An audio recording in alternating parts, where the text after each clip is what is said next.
50-এর মারাকানা ট্র্যাজেডির পর ব্রাজিল ফিরেছিল। বাবার কাঁধে বসে খেলা দেখা পেলে বাবার কান্না দেখে প্রতিজ্ঞা করেছিলেন বাবাকে বিশ্বকাপ এনে দেয়া।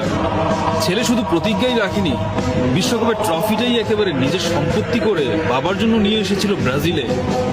3 বিশ্বকাপ জেতার কারণে সম্মানস্বরূপ ফিফা বিশ্বকাপের অরিজিনাল ট্রফিটা ব্রাজিলকে একেবারে উপহার দিয়ে দেয়।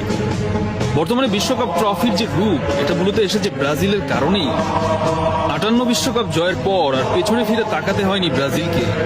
ফুটবলের আদিম কুংফু রূপ ভেঙে জেগো বেনিতো বা সুন্দর ফুটবলে জন্ম দিয়েছিলেন পেলে, ভাভা গারিঞ্জারা। নৈপুণ্যের নায়ক ছিলেন পেলে। বলা হয়ে থাকে, what you see in football now, Pele did it first.